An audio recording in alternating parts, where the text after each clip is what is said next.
आपका बेटा 40 कोड़े की सजा मिस्र में खा चुका था अमर इब्ने आस की अदालत में, फिर उसको मदीने में क्यों उसको आपने कोड़े लगाए?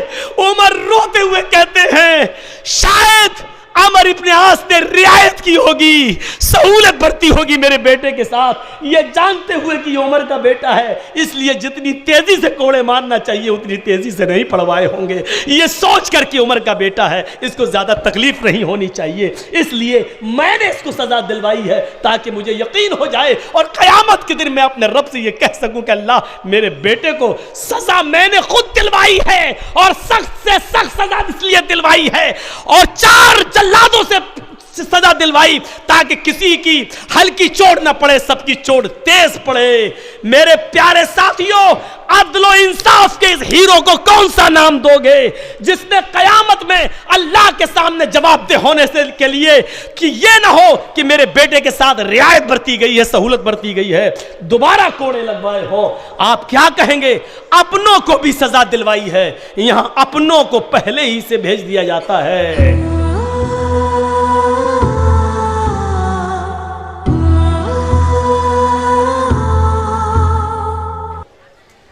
जिसके पास 2 बीवियां हैं, क्या वो अपनी दोनों बीवी के साथ इंसाफ कर रहा है? किसी के पास अगर 4 बेटे हैं तो क्या वो अपने बेटों के साथ इंसाफ कर रहा है? इस पर भी हिसाब व किताब होगा। छोटे छोटे बच्चे आपके 2-3, किसी को 10 रुपए दे दिए, किसी को 5 दे दिया, किसी को 20 दे दिया। एक बच्चे को बाजार ले गए, किसी को कुछ दिला दिया, दूसरे बच्चे को कुछ, किसी को 5 रुपए की चीज दिला दी, किसी को 10 की चीज दिला दी। ये मत सोचिए। अरे जब एक औरत अपने बच्चे से कहती है बेटा इधर आओ, छोटा सा बच्चा खेल रहा है मिट्टी से, अल्लाह के नबी बैठे हुए और नबी के सामने कह रही बेटा इधर आओ, का क्या? नहीं अभी हम खेल, इधर आओ बेटा एक चीज दूंगी तुम्हें, इधर आओ, आओ तुम्हें एक चीज दूंगी। बच्चा दौड़ता हुआ आया चीज के नाम से। अल्लाह के नबी ने कहा तुम उसको क्या दोगी? अल्लाह के रसूल कुछ खजूर रखे हुए दे दूंगी। अल्लाह के नबी ने कहा अगर तुमने उसको कुछ न दिया होता, अगर कुछ न दिया होता या तुमने ऐसे ही झूठ मूठ बुला लिया होता और घर ले जाती हो, घर में कुछ ना होता, तो अल्लाह की कसम तुम्हारा ये भी झूठ लिखा जाता और तुम्हें झूठों में शुमार किया जाता। बुलाते ना, जय बेटा जरा आओ ना टॉफी दूंगी, टॉफी है ही नहीं, ये भी झूठ है। एक इमाम बुखारी रहमतुल्लाह अलैह ने एक सच्चे आदमी से हदीस नहीं ली थी इस बात पर। उनको पता चला कि एक आदमी के पास कोई हदीस है और वो अल्लाह के रसूल से बयान करता है, नहीं उसकी सनद सही है, तो समंदर का सफ़र करके पानी में बैठकर समंदर का सफ़र नाव पे बैठ के किया, लंबा चौड़ा सफ़र, कई दिन कई रात सफ़र करने के बाद उसके गांव पहुंचे और गांव में मालूम किया कि वो आदमी कहाँ है, उसके पास अल्लाह के रसूल की एक हदीस है, मैं वो हदीस जानना चाहता हूँ, उसकी सनद क्या, कहाँ तक उसके तक जाना चाहता हूँ। पता चला कि वो खेत में है, अपनी बकरियां चरा रहा है। जब खेत में गए इमाम बुखारी, दिल्ली वाले इमाम बुखारी की बात नहीं कर रहा हूँ, इमाम बुखारी जिन्होंने बुखारी शरीफ की हदीस लिखी है, जब खेत में गए तो वो ऐसे अपनी चादर, अपना कुर्ता पकड़ के ऐसे बकरी को बुला रहा था, आह आह, ऐसे होता नहीं जानवरों को बुलाते हैं लोग कैसे, आह आह। इमाम बुखारी रहमतुल्लाह अलैह ने देखा कि उसके दामन में तो कुछ है ही नहीं, इसमें तो कुछ नहीं है, क्योंकि वो तो मैं बकरियों को बुला रहा हूँ, वो समझेगी कुछ है तो आ जाएंगे। चलने लगे। उन्होंने कहा कि कहाँ से आए हो? बुखारा से। किस लिए आए थे? अरे जा यार किस लिए आए थे, अब क्या बताऊँ। का एक हदीस लेने आया था, सुना है कि वो हदीस तुम्हारे पास है और इसकी सनद सही है और अल्लाह के नबी तक पहुँच रही है। कहा बिल्कुल सही हदीस है, ले लीजिए। उन्होंने कहा कि अब नहीं लूँगा। कहा क्यों? कहा अब तेरा भरोसा मेरे ऊपर से उठ गया है। इतना लंबा चौड़ा सफर करके जिसके पास आया और जिसको मैंने खेत के अंदर ये देखा कि वो अपने दामन को उठाकर बकरियों को बुला रहा, आह आह, और उसके दामन में कुछ नहीं है। जो अपने दामन को उठाकर बकरियों को धोखा दे सकता हो, जानवरों को धोखा दे सकता हो सकता है कि भोली भाली मुसलमान जमात को भी धोखे में डाल दे और इसके पास कोई सच्ची हदीस हो ही नहीं। मैं तेरी हदीस को अब दर्ज ही नहीं करूंगा, सही होने के बावजूद भी मैं इसको एंट्री नहीं दूंगा अपनी बुखारी के अंदर। मेरे प्यारे साथियों, गौर करो, एक सही हदीस होने के बावजूद इसलिए नहीं लिया कि अब उसके ऊपर भरोसा नहीं है। हो सकता है जानवरों को धोखा दे रहा हो तो मुसलमानों को भी, इंसानों को भी धोखा दे दे। हम अपनी जिंदगी में गौर करें। हमारी मोबाइल की दुकान है, 1 महीना 2 महीना अभी जर्जीज साहब मोबाइल बेच रहे हैं, खरीद रहे हैं, बेच रहे हैं, दुकान है। अचानक हमारा पड़ोसी देखता है कि इसकी दुकान तो बहुत ज्यादा चल रही है, उसको हमारा रिस्क अच्छा नहीं लग रहा है। हमारे बच्चे 2-3 रोटियां बेचारे खा लें, 2 वक्त का खाना खा लें, उसको नहीं बर्दाश्त हुआ। उसने मेरी ही दुकान के बगल में दूसरी दुकान खोल ली और इत्तेफाक देखिए उसने भी मोबाइल की दुकान खोल ली। ये आजकल बहुत चल रहा है। हम चाय बेच रहे हैं, हमारी दुकान बहुत ज्यादा चलने लगी तो हमारे बगल में दूसरे ने भी चाय की दुकान खोल ली। इसको हमारे यहाँ बोला जाता है कंपटीशन। मेरे भाइयों, आज का ये दौर इतना भयानक हो चुका है कि मैं अपनी परेशानियों से इतना परेशान नहीं हूं जितना तुम्हारे आराम से मैं परेशान हूं। तुम्हारा खाना हम पे देखा नहीं जाता, तुम्हारा पीना हम पे देखा नहीं जाता। हम अपनी परेशानियों से इतना परेशान नहीं है जितना तुम्हारे सुख से और तुम्हारे आराम से हमें उलझने हो रही हैं, हमें परेशानी हो रही है। कहीं कहीं तो आपने देखा होगा, स्टेशन से उतरते ही आगे आइए, ये टैक्सी वाला कहेगा कहाँ जाओगे। मैं कभी कभी फरक्का उतरता हूँ और गाड़ी वाले कलिया चक वालों को अगर 1 आध घंटा देर हो जाए, मौली साहब थोड़ा सा गाड़ी पंचर हो गई आने में, थोड़ा तो चाय पीने के लिए निकल जाते बाहर, तो टैक्सी वाला समझता ही कोई बाहर से आया। इधर मेरी कहाँ है, कहाँ कुछ है पहले तो समझता ही नहीं था, तो इतना समझने लगा हूँ। कुछ है जाबी, पता नहीं जाबो जाबी क्या बोलते हैं, जो भी हो। अब इतना तो मैं समझ गया हूँ, ये पूछ रहा है कहाँ जाओगे, और भाई कहीं नहीं जाना है, कहीं नहीं जाना है, कहीं नहीं जाना। तो ये भी खींच रहा है, वो भी खींच रहा है, ये गलत है। एक टैक्सी वाला अगर किसी कस्टमर से बात कर रहा है तो जब तक उसका बात पूरी ना हो जाए तब तक दूसरा वाला आवाज ना दे। एक आदमी अगर चाय वाले से पूछ रहा है तुम्हारे बिस्किट कितने, खजूर कितने की, चाय कितने की, तो दूसरा उसको आवाज ना दे। ऐसे ही एक जगह किसी का रिश्ता अगर चल रहा है, बातचीत चल रही है, तो दूसरा लालच ना दे, है उसकी लड़की से कहा मेरी तेरा मैं वो क्या दे रहा 2 व्हीलर, मैं 4 व्हीलर दूंगा। ये ना करे। एक जगह से जब तक फाइनल ना हो जाए दूसरी जगह रिश्ते को न तो टांग लानी चाहिए न कुछ हो। ये सब गलत है इस्लाम के अंदर। और हमारे यहाँ अजीब सिस्टम है, एक मोबाइल हमारा बिक गया, दूसरा बिक गया, तीसरा बिक गया, जिसकी ज्यादा चलने लगी उसका। उस जमाने में ऐसा नहीं होता था। एक मर्तबा शुरू से ही जमाने जाहिलियत से ही कपड़े के तो दुकानें थीं।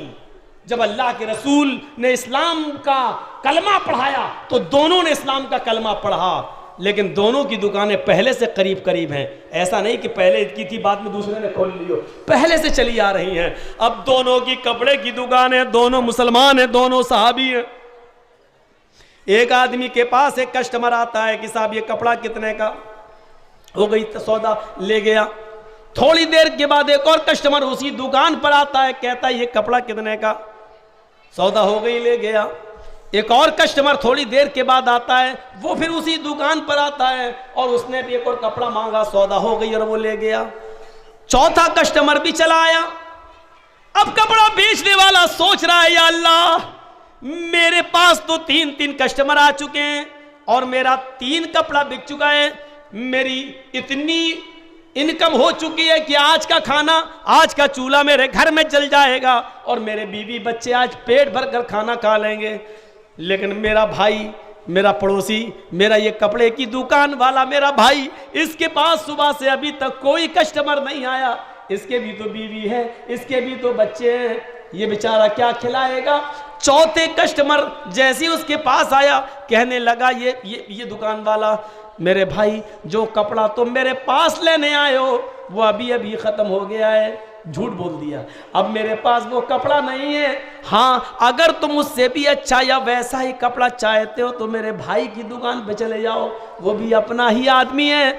और वही कपड़ा उसके पास भी मौजूद है, जाओ उसकी दुकान से ले लो। हालांकि इसके पास वो कपड़ा मौजूद है, लेकिन ये सोचकर कि मेरे पास तो 3-3 कस्टमर आ ही चुके हैं, इसके पास एक भी नहीं आया, क्यों ना बेचारे इसकी भी मैं बोनी करा दूं, इसका भी मैं खाता खुलवा दूं, इसके भी बीवी बच्चों के घर में आज चूल्हा जल जाए और वो भी कुछ खा लें। ये चौथे कस्टमर को उसके पास भेज देता है, 5वां आता है, ये 5वां कस्टमर उसके पास भेज देता है। मेरे भाइयों, पहले ये हमदर्दी एक दूसरे के अंदर थी, इसलिए अल्लाह के नबी फरमाते हैं अल मुस्लिमु मन सलिमल मुस्लिमून मिन लिसानी व यदी। मुसलमान तो वो है कि जिसकी ज़बान से और जिसके हाथ से दूसरे मुसलमानों को कोई तकलीफ ना पहुंचे, जिसकी ज़बान से और जिसके हाथ से दूसरे मुसलमान को तकलीफ ना पहुंचे। मेरे भाइयों, जब ज़बान से हम तकलीफ भी पहुंचाते हैं और हाथ से हम किसी को सताते हैं, तो हम मुसलमान कहाँ रह गए हैं? हमारे पास फिर इस्लाम कहाँ रह गया है?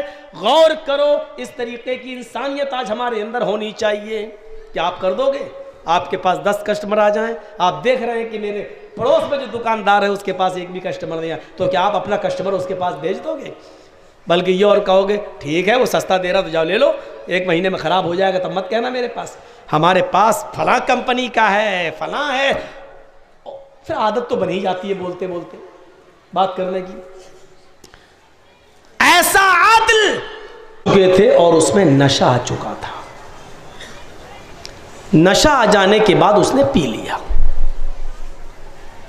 तो पीने के बाद उनको नशा आ गया और ये बात आम हो गई कि उमर फारूक के बेटे ने अब्दुर्रहमान ने नबीज पी ली, शराब पी ली।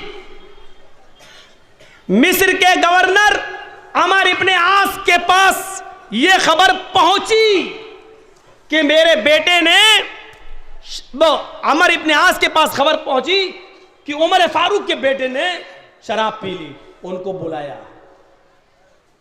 और पूछा, उन्होंने कहा हाँ मुझे ये नहीं मालूम था कि ये सड़ गई है और इसमें नशा आ गया होगा, मैंने पी लिया, पीने के बाद पता चला कि इसमें नशा आ गया और मैं नशे में आ भी गया था। चलो कोड़े लगाए जाएंगे। हजरत उमर फारूक के बेटे को 40 कोड़े मारे गए। किसने मारे? अमर इब्ने आस ने पड़वाए मिस्र के अंदर, 40 कोड़े पड़ गए।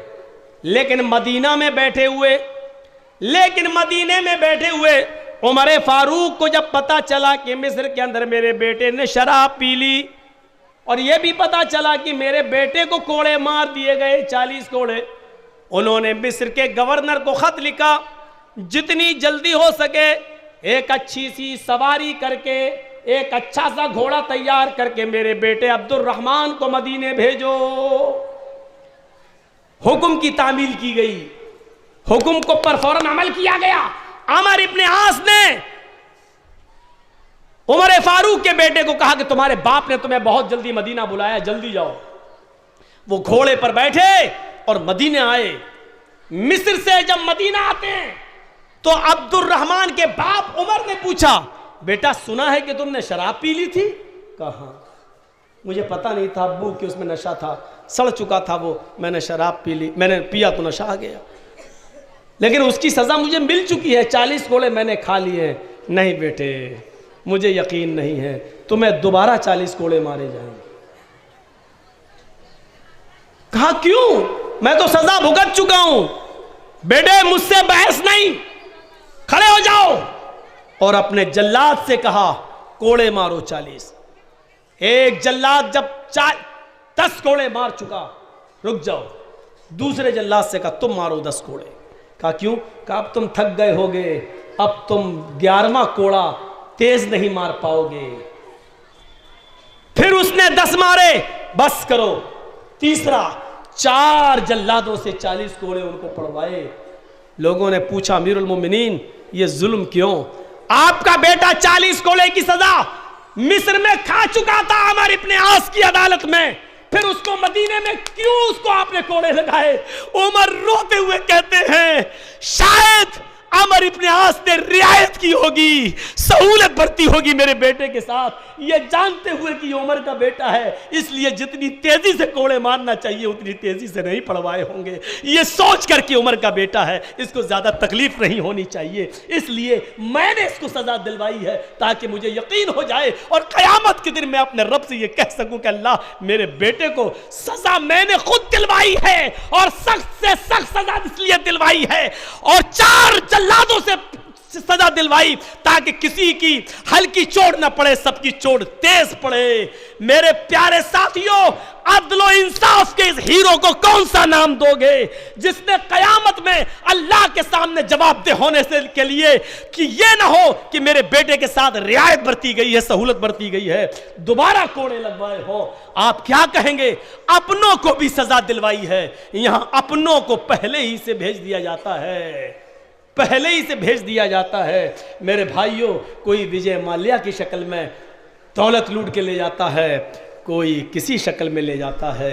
हम अंदाज़ा लगाएं, अपनों के साथ इंसानियत देखिए इसको कहते हैं कि गैरों को सज़ा तो अपनों के साथ भी ऐसा नहीं है कि मैंने अपने को छोड़ दिया हो, बल्कि यहाँ पर और सख्त सज़ा दी जा रही है, और सख्त सज़ा। क्या कह सकते हैं? कहाँ हैं हम? इंसानियत इसको कहते हैं। आज कितनी हमारी मां बहनें हैं, हॉस्पिटल, सरकारी हॉस्पिटल में आप चले जाइए, बच्चा होने वाला है लेकिन जल्दी से बेड नहीं मिलते हैं, बेड मिलते हैं तो सही से देख रेख नहीं होती है। सरकारी हॉस्पिटलों का अक्सर हाल यही होता है, गवर्नमेंट हॉस्पिटल्स का अक्सर हाल यही होता है। लेकिन यहां रात की तारीकी में निकलते हैं, कौन निकल रहा है? अमीरुल मोमिनीन निकलते हैं। रास्ते में एक आदमी को रोते हुए देखते हैं, बारिश हो रही है और अमीरुल मोमिनीन छाता लेकर निकल रहे हैं। पूछते हैं क्यों रो रहे हो? उसने कहा बे जा यार, तू और मेरा दिमाग खराब करने आ गया। है है कोई, अरे हमको कोई इतना बोल दे तो बर्दाश्त नहीं होता, कोई ऐसा बोल सकता है? अमीरुल मोमिनीन। और उसके पास बैठ गए, वो पहचान नहीं पा रहा है, मुसलमान नहीं है, किसी और मजूसी है, आग का पुजारी है, लेकिन है तो इंसान। उसके पास बैठ गए, नहीं तुम्हें अपनी प्रॉब्लम बताना होगी। देखो बारिश हो रही है, मैं कहाँ जाऊँगा, आप ही के पास बैठ जाता हूँ। आपका गम हमारा गम, हमारा गम आपका गम। अच्छा पहले तुम अपनी सुनाओ, फिर हम अपनी सुनाएंगे। देखिए किस तरीके से उसको मना रहे हैं। उसने कहा भाई तू इतना पीछे पड़ गया तो सुन। क्या? मेरी बीवी दर्द से कराह रही है, उसके 9 महीने पूरे हो चुके हैं, बच्चे की पैदाइश का वक्त करीब है, पूरे गांव में मैंने घूम लिया, दाया नहीं मिल रही है, कोई औरत नहीं मिल रही है जो घर आ जाए और वो मेरी बीवी की डिलीवरी करा सके। और बारिश हो रही है, मैं दूसरे गांव में कैसे जाऊं, मेरे पास तो छाता आता भी नहीं है, आसमान की बिजली कड़क रही है, इसलिए मैं रो रहा हूं कि मैं अपनी बीवी की बेबसी पर उसकी कोई मदद नहीं कर पा रहा हूं। अच्छा इतनी सी बात थी? कहे इतनी सी बात, रुको मैं अभी आता हूं। कहे क्यों? अरे मेरी बीवी खुद दाया है। उसको बोले, वो अंदर गए।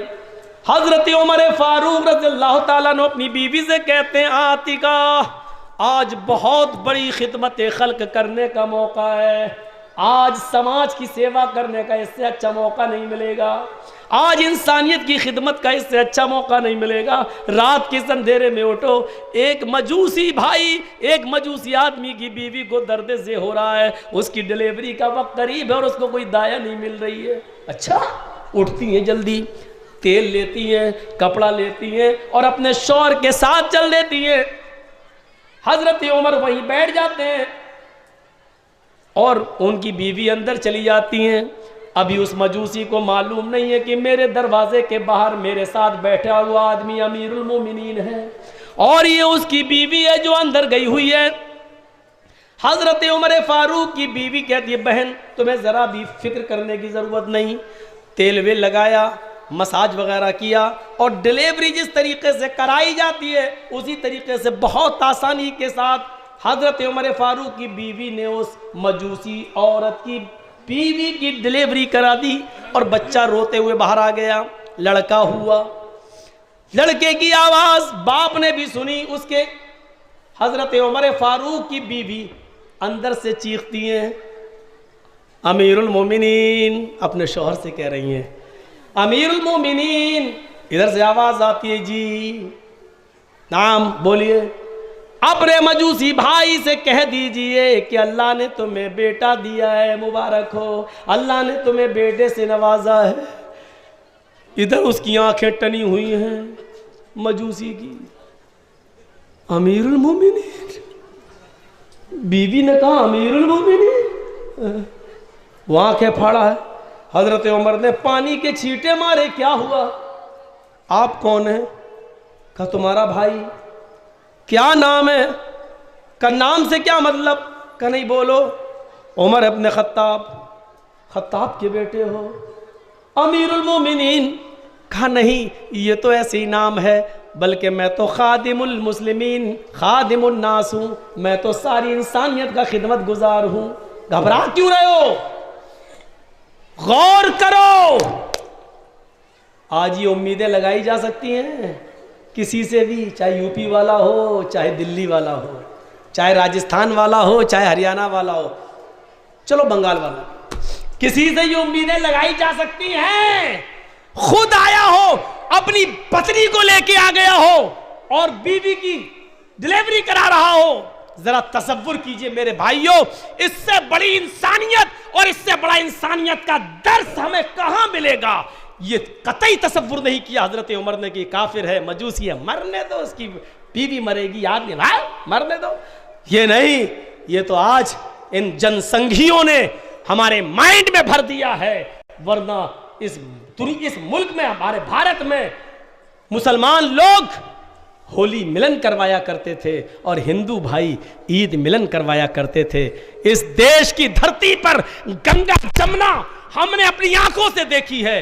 कितने हिंदू भाइयों ने मुझे होली मिलन, ईद मिलन पे बुलाया। ईद मिलन वो करवाते थे और ईद के दिन हमें उनके यहां जाना पड़ता था और ईद मिलन पर हिंदू मुस्लिम एकता पे हमें बोलना पड़ता था।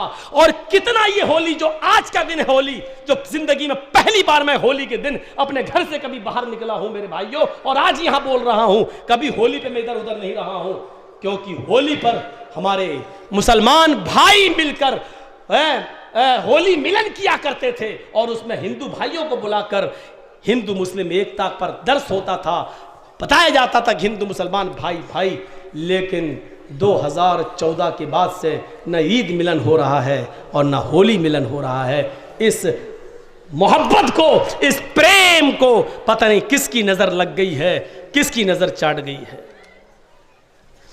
चलिए मेरे भाइयों, एक और वाक़े की तरफ तो मैं लेके चलता हूं और इंसानियत बताता हूं क्या है। हजरत उमर रात के अंधेरे में निकले। अभी ये वाला वाकया था, अब दूसरा सुनो। रात के अंधेरे में निकले,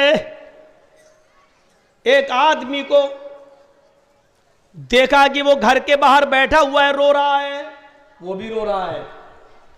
पूछा भाई क्यों रो रहे हो? उसने भी वही जवाब दिया, आ गए भाई तुम भी। अरे जा यार, मेरा दिमाग खराब मत कर, वैसे भी हम परेशान हैं। हजरत उमर और ज्यादा बैठ गए। कहा बताओ भाई, देखो हम भी बहुत परेशान हैं, हमसे अपनी परेशानी बांटो, मैं आपसे अपनी परेशानी। बहुत दर्दनाक और जबरदस्त वाकया सुना रहा हूं, इस वाकये से आपकी आंखें खुल जाएंगी मेरे भाइयों, इंसानियत क्या होती है। बहुत उसको मनाया तो उसने कहा कि अच्छा बैठो भाई मेरे भाई, क्या बताऊं मैं कितना परेशान हूं, ये मेरी झोंपड़ी है। अच्छा इधर आओ, इधर आओ, इधर। झोंपड़ी के अंदर पर्दा हटाया, ये मेरी पत्नी है। देखा कि बीवी भी रो रही है। हजरत उमर ने कहा क्या तुम्हें कुछ परेशानी है खाने पीने की? उसने कहा खाने पीने की परेशानी नहीं है, दिक्कत ये है कि इस गांव के बगल में एक दूसरा गांव है, उस गांव का एक मोटा ताजा पहलवान आदमी मेरे घर आता है, वो मुझे मेरी झोंपड़ी से कान पकड़ के बाहर निकाल देता है, यहां बिठा देता है और फिर झोंपड़ी में घुसकर मेरी बीवी के साथ जिना करता है, मेरी बीवी के साथ बदफेली करता है, बुरा काम करता है। मेरी बीवी थोड़ी सुंदर है, इसलिए उसको मेरी बीवी पर दिल आ गया है, लेकिन ये कहाँ की इंसानियत है मेरे भाई के वो मुझे कान पकड़ के बाहर निकाले और मेरी बीवी के साथ रंगीनियां मनाए। दिल ही दिल में आग लग गई उमर फारूक के कलेजे को। अच्छा रोज आता है? नहीं, एक दिन छोड़ के आता है। अच्छा, इसका मतलब वो कल नहीं आएगा? कहा नहीं, परसों आएगा। टाइम क्या है? का यही कोई टाइम है जिस टाइम पे भी आप आए हो। सुनो मेरे भाई, तुम्हें कुछ गम करने की जरूरत नहीं है, परसों उसका इलाज हो जाएगा। कैसे? तुम क्या करोगे? अरे हमें और मुसीबत में डाल दोगे क्या? तुम्हें डरने की जरूरत नहीं, तुम्हें कुछ भी नहीं होगा। सुनो है, अपनी बीवी से बस एक काम करने को बोल देना। का क्या? बस इतना कह देना कि इतना कह देना कि खाना बनाकर रखे। हैं? इसका ताल्लुक खाने से क्या है? का जो मैं कह रहा हूं वो सुनो। तुमने मुझे अपना भाई माना है, अब अपने भाई की बात सुनो। बस तुम्हें बस अपनी बीवी को ये बोल दो कि खाना बना के रखना है। और जब वो रेपिस्ट, जब वो जानी बदकार जब घर में आ जाए तो तुम उस अपनी बीवी से ये कह दो कि उससे मना ना करे। वो जब जिना करने लगे तो उससे कह देना कि मना ना करे, तैयार हो जाए। और जब वो जिना के लिए बिल्कुल तैयार हो जाए तो तुम्हारी बीवी उससे ये कह दे कि चिराग बुझा दो। भाई देखो, तुम रोशनी में हमें ये काम अच्छा नहीं लगता, अब तो तुम रोज ही आते हो, अब तुमसे पर्दा किस बात का है, लेकिन चिराग बुझाओ, अंधेरे में ये काम करो, रोशनी में हमें अच्छा नहीं लगता। बस इतना कह देना, तुम्हारी बीवी बस चिराग बुझा दे। ठीक है, जब तुम कह रहे हो तो कह दूंगा। हजरत उमर चले गए, उसको अभी तक ये नहीं मालूम कि ये उमर है, अमीरुल मोमिनीन है। दूसरे दिन हजरत उमर इशा की नमाज के बाद जल्दी से चले आए। उस आदमी को आवाज भी दी, उसको बाहर, और पूरी प्लानिंग कर ली। बताया नहीं कि मैं उसको कत्ल करूंगा, ठीक है, बस अब तुम देखते रहना क्या हो रहा है। और खुद झोंपड़ी के पीछे जाके छिप गए। रात का अंधेरा हुआ, वो आदमी जिस वक्त आता है उसी वक्त आया। आते ही इस आदमी को झोंपड़ी से निकाला और बाहर कर दिया और अंदर घुस गया। बीवी ने बातों में मोह लिया उसको। अरे अब तुमसे क्या पर्दा करूं, अब तो तुम रोज आने लगे हो, चलो ठीक है, ये वो करके मजबूरी में कपड़े भी उतार दिए। कहने लगी देखो अब तो तुम रोज ही आओगे, ऐसा करो कि अब हमें और आपको रोज ही मिलना है, ये चिराग बुझा दो, अंधेरे में ज्यादा अच्छा रहता है। हमें ये तसव्वुर नहीं होगा, अंधेरे में मैं अपना पति तुम्हें तसव्वुर कर लूंगी और मैं तुम्हें उसी तरीके से लुत्फ दूंगी जिस तरीके से मैं अपने पति को देती हूँ। कहा ठीक है। ओ तो बातों में आ गया, चिराग बुझ गया। चिराग बुझने के बाद जैसे वो दोनों एक दूसरे के ऊपर सवार होने के लिए तैयार हुए, हजरत उमर अंदर घुस गए, पर्दा खोला, अंदर घुस गए। तलवार मियान से बाहर निकली हुई थी, लेकिन अब खतरा था। अंधेरे में तलवार चलाएं तो कहीं आदमी की जगह औरत की गर्दन पे न पड़ जाए, इसलिए हजरत उमर ने खासा, वो समझा इसका पति घुस गया। ए हट, हट, क्या कर रहा अभी? अभी तो हमने कुछ शुरू भी नहीं किया, तू घर में घुस गया, चल बे बाहर। यही सुनना चाहते थे कि मर्द की आवाज कहां से आ रही है। जैसी उसकी आवाज आई, हजरत उमर ने उसके बाल पकड़े, खींचा, कन्फर्म होना लंबे बाल हैं उसके भी। अब ये शक हुआ कि ये औरत के तो नहीं है। वो कह, अब उसको चीखना पड़े, ऐसी बहुत ऐसे झपोड़ने लगे। कहता भाई क्या कर रहा है? यकीन हो गया कि वही है। उठाया और पूरी जोर से तलवार उसकी गर्दन पे चलाई। एक ही तलवार में हजरत उमर ने उसकी गर्दन को तन से जुदा कर दिया। हजरत उमर ने जब भी किसी को कत्ल किया दोबारा तलवार नहीं मारना पड़ी, एक ही बार गर्दन तन से जुदा, पड़ी, तड़प रहा। वो अंदर से वो आदमी आया, बाहर जो, ये क्या कर दिया, मार दिया, अब हमारा क्या होगा? अरे ये उमर तो हमें मार डालेंगे, कत्ल के जुर्म में हमें भी कत्ल किया जाएगा। तुम्हें मालूम नहीं अमीरुल मोमिनीन कितना टाइट आदमी है? चुप रहो। चिल्ला चिल्ला के कान खड़े करो, चुप रहो, चिराग जलाओ पहले। चिराग जलाया, हजरत उमर ने खोपड़ी देखी, गर्दन कटी, अल्हम्दुलिल्लाह रब्बिल आलमीन। वो आदमी कह रहा है ये अल्हम्दुलिल्लाह पढ़ रहा है, किसी के मरने पर तो इन्ना लिल्लाह पढ़ना चाहिए, ये तो अल्हम्दुलिल्लाह पढ़ रहा है। कहा मेरी बहन जल्दी से खाना लगाओ, है खाना लगा दिया उस औरत ने, और बैठ के गर्दन पड़ी है वहीं बैठ के खाना खा रहे हैं। कौन आदमी है, लाश पड़ी है और बड़े मस्ती से खाना खा रहा है। अरे भैया इसको जल्दी ठिकाने लगाओ, मेरा क्या होगा। चुप बैठ, अभी वो खाना ना खा चुके और कहा यहीं रुको, अभी किसी आदमी को मैं भेज रहा हूं, इसको उठा के ले जाएगा और सिल विल कर इसको दफना दिया जाएगा इस आदमी को। अरे कहां से आएगा, और अमीरुल मोमिनीन को खबर पहुंच गई तो मेरा क्या होगा। अरे मैं ही अमीरुल मोमिनीन हूं, मैं ही उमर हूं, मैं अपना आदमी भेजूंगा अभी इसकी लाश को ले जाने के लिए यहां से। चिल्ला चिल्ला के दिमाग खराब कर दिया, एक मदद करूं और दिमाग और खराब कर रहे हो तुम मेरा। आप अमीरुल मोमिनीन हैं? हाँ। कहा अमीरुल मोमिनीन फिर मुझे 2-3 सवालों के जवाब दे दीजिए। अच्छा सवाल भी करेगा तू? नहीं नहीं कुछ कंफ्यूजन है मुझे।